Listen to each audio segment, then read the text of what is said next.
Egunon eta ongi etorri guztioi, eskerrik asko hemen gurekin izateagatik. Gaur dakizuenez, deialdi honen helburu nagusia ekonomiaren garapen, jasangarritasun eta ingurumen sailak eta Hazi Fundazioak bultzatu ditugun honegin kanpainaren aurkezpen ekitaldia zuekin partekatzea da. Komunikabideetako ordezkari ez gain, gurekin ditugu gaur Euskadiko elikagai eta edari produktu desberdinetako ordezkariak. Araba, Bizkaia eta Getariako txakolinaren jatorri izendapeneko ordezkari desberdinak, Arabako Errioxako ardoa, Arabar Errioxako kaba ardoa, Idiazabal gazta, Euskal sagardoa, Basque Beer, Euskadiko ekoizpen ekologikoa eta Eusko Label marka. Beraz, bertako produktuen ordezkariak. Izendapen eta marka desberdinak, baina guztiak bertakoak. Eta hemen zaudetelako eskerrik asko guztioi. Pandemiak osasun krisi latza ekarri digu, eta gure artean eragin izugarriak izan ditu, pertsonalak, sozialak eta ekonomikoak. Eta osasun egoeraren bilakaerak, krisi ekonomikoa aipatzen gendun, erakarri du baita ere. Eta gure ekonomia sektore desberdinak sufritzen ari dira. Behin eta berriz aipatzen dugu, Eusko Jaurlaritzatik krisiari erantzuteko formula eta bide desberdinak baino argiak ditugula. Planifikatu daukagu epe laburrera, ertainera eta luzera egin beharrekoak. Enpresa laguntzei buruz neurri desberdinak hartu ditugu. Eta guztiek izango dira laguntza horiek ekonomia berpizteko. Decía que tenemos planificada la salida de esta crisis económica, el cómo trabajar tanto con medidas a corto como a medio y a largo plazo. Para este año, como bien conocen ustedes, disponemos de un plan de ayudas a empresas, a todas ellas siendo pequeñas o grandes, pero sobre todo dirigido a las pymes, dotado de más de 1.000 millones de euros. 430 millones para, sobre todo, pymes, articuladas en su mayoría a través de subvenciones. Otros 86 millones para apoyar el sector del turismo, del comercio y de la hostelería. 500 millones para aliviar la situación financiera de nuestras empresas, de nuestras pymes. Y también para analizar y para reactivar el futuro, hemos puesto en marcha un plan de reactivación económica, el Plan Berpiztu, dotado de más de 13.000 millones de euros, junto con un plan de activación de zonas de actuación prioritaria con otros 180 millones de euros de inversión. Baino hortaz aipatutakoaz gain, ondo dakizue erakunde desberdinak, ez bakarrikan Jaurlaritzak, baita ere Aldundiak eta baita ere udalek, diru laguntza desberdinen artean kontsumoa sustatzeko bonuak jarri ditugula guztien esku. Bonu desberdinak eta egitura desberdinekoak eta helburu desberdinekin. Sistema bakoitzak helburu bat dauka eta publiko bat dauka. Eta gure kasuan, gaur ezagutzera ematen dugun hau, honegin bono hau, kanpaina honek ere helburu zehatza du. Egin kanpaina honekin zer nahi dugu? Euskal kalitatezko elikagaiak bultzatu, bere kontsumoa bultzatu eta erosketa, salmenta sustatzea. Beraz, bertakoa eta sustapena. Honegin kanpainak bete-betean eragingo du ekoizleen salmentetan eta hori da noski gure helburu nagusia. Zergatik, pandemiak gogor jo duelako euskal ekoizleen merkatua, zuen salmentak beherantz joan dira eta zuen kontuak ere beherantz joan dira. Bertako eta garaiko produktuen kontsumoa esperientzia desberdinekin oso lotuta dijoa. Eta pandemiak esperientzia edota ohitura horietaz ez digu utzi ohituta gauden bezala baliatzen. Beste era batera gertatu zaigu dana. Kalitatezko eta garaiko produktu hauen gozamena askotan oreka sektoreari lotuta egon ohi da. Zer esan adibidez, sagardo garaiari begiratzen baldin badiogu. Aukerak izan baditugu, baino oso mugatuak eta oso desberdinak. Beraz, uste dugu badagoela bertako eta garaiko euskal produktua modu berezian sustatzeko, arrazoiak badaude noski eta gainera hori egin nahi dugu. Eta horretarako dugu kanpaina hau martxan jarritzeko bono hauek. No cabe duda de que esta pandemia nos está estableciendo limitaciones de venta y de consumo de producto local y de temporada tal como lo conocíamos habitualmente. Cuando se trata de producto local de reconocido prestigio, de calidad, un producto que ha estado siempre asociado a experiencias diferenciadas, no solo al consumo, sino a unas experiencias a las que estábamos acostumbrados. Habitualmente, además, este tipo de consumo de producto local, este tipo de experiencias, estaba asociado a denominaciones de origen, de calidad e íntimamente ligado al sector horeca. Un producto al que estábamos acostumbrados a consumir de una forma diferente. Y, por ejemplo, lo decía en euskera, la temporada de sidrerías no se ha limitado o no ha desaparecido, pero sí se encuentra muy limitada en estos momentos. Y la campaña Honegin que hoy presentamos no va solo de comer y de beber, de consumir, sino de asumir y de poder llevar adelante esas experiencias de una forma un poco distinta. Pretendemos que las personas que van a utilizar esta campaña, esta iniciativa, valoren lo que se les ofrece, que valoren el producto, porque supone un esfuerzo económico importante para el Gobierno, sí es cierto, pero también sirve como un estímulo y como una compensación a esa bajada de producción de mercado que habéis tenido los productores locales. Hablamos de poderos ayudar, pero de ofrecer una experiencia, y repito, una experiencia diferente, pero con ese producto que tanto valoramos. En este sentido, la campaña Honegin consiste en hacer una compra de un producto de los que hablábamos, con denominación de origen, con una marca especial, con una calidad local, por un importe como mínimo de 100 euros. La factura de esta compra, que haremos a través de un comercio minorista o a través de canales de venta online directos, esto también lo quiero poner en valor, comercio minorista y canales directos de compra online, nos permitirá hacernos con un bono de alojamiento en Euskadi por un importe de 50 euros.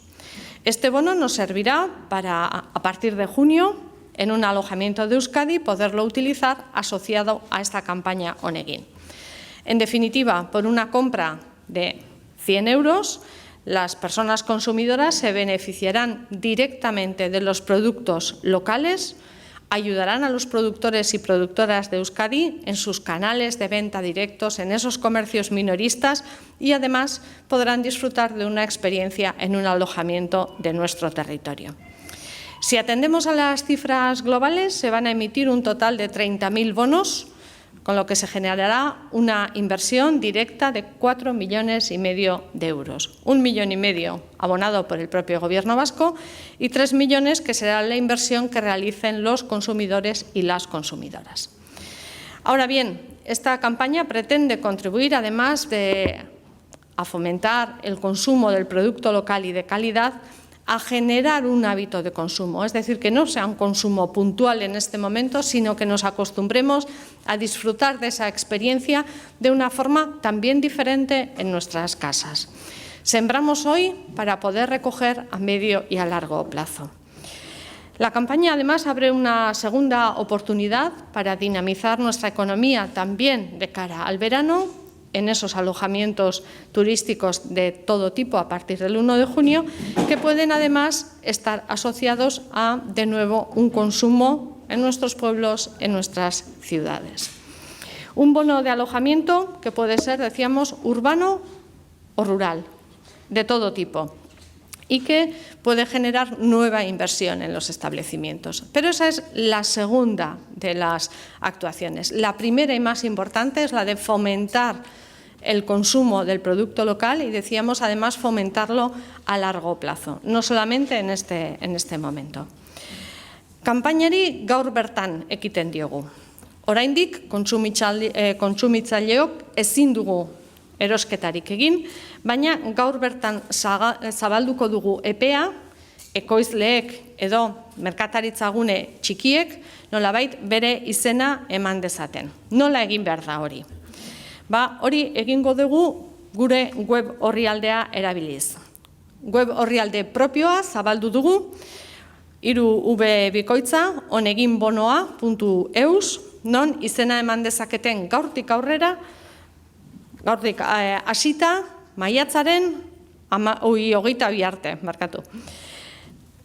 Por tanto, la campaña empieza hoy mismo, pero hoy no se van a poder comprar todavía no está abierta a consumidores y consumidoras, sino que está abierta a productores, productoras, a pequeños comercios, a comercios minoristas, para que se apunten en esta página web, se adhieran a la campaña y lo puedan hacer hasta el día 22 de mayo. Las personas consumidoras podrán ir viendo en esta página qué productos se ofrecen, dónde pueden comprar, cómo lo pueden hacer. Y las operaciones de adquisición de producto local se podrán realizar a partir del 19 de abril. Esa es la fecha importante para consumidores y consumidoras, 19 de abril. ¿Hay algunas limitaciones? Pues sí, tenemos que saber dos cosas importantes. Que la factura debe ser única, por un mínimo de 100 euros, y que en una sola compra podrá adquirirse una combinación de productos diferentes. Por ejemplo, un consumidora puede entrar en un comercio minorista y adquirir productos de carne, productos asociados a vino, chacolí, sidra, cerveza, queso idiazabal, puede hacer un paquete completo. ¿Eso qué significa? Pues que además de que fomentamos el producto local, fomentamos también la colaboración entre todos los productores y productoras y entre comercio minorista y productores con venta online. Es decir, tratamos de hacer comunidad de productores y productoras de productos de calidad de Euskadi. Somos un país pequeño y creemos que también de esa colaboración podemos tener una cierta bondad en cuanto a actuaciones de carácter diferenciado. Además, hablábamos de que por esa adquisición de 100 euros por cada factura se emitirá un bono alojamiento y cada persona podrá disfrutar de un máximo de 2 bonos asociados a su propio DNI y no serán acumulables. Es decir, también vamos a tratar de que llegue al máximo número de personas que puedan disfrutar de esta experiencia. Aipatzen genuen data garrantzitsua, apirilaren 19. Apirilaren 19tik aurrea erosleek eros dezakete, ikusiko dute web orrialdeetan non eta nola, faktura bakarrean produktu desberdinak erosi ditzazke, baina faktura bakarrean. Eta aipatzen genuen garrantzitsua baita ere, produktoren, ekoizleen arteko elkarlana hori ere sustatuko dugula. Beraz, bertako produktua, bai, esperientzia desberdinak eta ekoizleen arteko lana.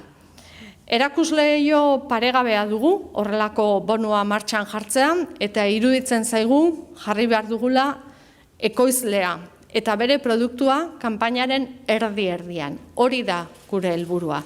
Nolabait, uda partean, ekoizleek eta beraien produktuak erdian egotea eta aukera paregabe hori ahalik eta ondoen aprobetxatzea. Ez bakarrik orain, nioen bezala, baizik eta etorkizuneko ohitura batzuk har ditzagun. Hau da guzti honen helburua eta sustatu dugun kanpaina honen helburua. Nire aldetik berriro eskerrak hemen zaudeten guztioi eta Unai Agirreri utziko diot hitza. Asko, gu ere gonbidatu gaituzuelako beste produktu guztikin batera. Ni Unai Agirre naiz, Euskal Sagardoaren izenean nator, baina gaur ordezkaritza handigo baten izenean nator, bertako produktuen izenean, Eta, bueno, ez ditut aztu nahi, dana buruz esango ditu, baina uste badakizkiala, bai Araba, bai Bizkaia eta bai Getariko txakolinak, Araba Errioxako ardoa eta kaba, horrez gain Euskal Garagardoa, Idiazabal Gazta, bertako Euskadiko produktu ekologikoak eta Euskolabel produktuak, eta nola ez Euskal Sagardoa. Bueno, egoera oso zaila bizitzen ari gea, beste asko bezala, krisiak, sektore asko jo ditu, baina hau betez bete jo du. Eta, ontatik ateratzeko ez daukagu beste erremediorik, uste dut denek eskutik galduta aurrera egin behar degula, ez produktore eta elaboratzaile bakarrik, produktore eta elaboratzaileek, administrazioek, eta nola ez, konsumitzaileek. Eta horregatik, olako proiektuak oso interesgarriak dira, bertako produktua balorean jartzen dutelako, eta konsumitzaileari bertakoa erosteak duen garrantzia azaltzen zaiolako, eta nola ez, hori promozionatzen duelako. Orduan gure aldetik zorionak proiektu honi, eta etorriko diren gainerakoei. Eta, honekin batera, eskerrak eman eta hau azalduta, bai dei bat egin nahiko niekela konsumitzaileei bertakoa konsumitzeko, egia esan egoera zail honetan ari dira, bertakoaren aldeko soinua handia izan da eta jendea erantzuten ari da, eta horren beharra daukagu.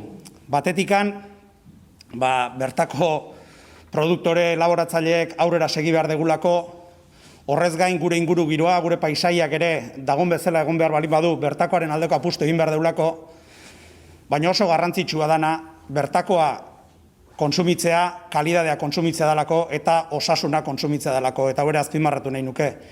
Eta azkeneko refleksio bezala, ez dakit, sagardogilekin eta tokatzen zaitu hain asko egote egoera hontan, ze sufritzen ari dian, eta beste guztiak berdin, eta beraiekin hitzeiten aitzen naizenean askotan burura etortzen zait, ezta? Egoera hontan aurre ateako algea, ze ez genduke inork imaginatu nahiko gure baserririk gabeko, produktoririk gabeko, elaboratzailerik gabeko, hartzailerik gabeko, ez dakit, arrantzailerik gabeko Euskal Herririk, ezta? Eta hor konsumitzailean esku dago hau indartu eta aurre ateatzea. Comentaba que hoy vengo en representación de Euskal Sagardoa, pero en representación más amplia de más productos, que están aquí todos, y que, es muy importante que en esta situación de crisis que estamos viviendo, pues todos de la mano colaboremos en que esto salga adelante, y por ello, pues felicitar por esta campaña, y creo que tenemos que ir tanto los productores y elaboradores como las administraciones, como los consumidores de la mano, y hacer un llamamiento a todos los consumidores para que sigan consumiendo producto local, que lo están haciendo, porque es muy importante para que estos sectores sigan vivos, y además es muy importante porque consumir local es igual a consumir calidad, es igual a consumir salud. Horixe, eskerrik asko, eta denon artean aurrea ateako dugu.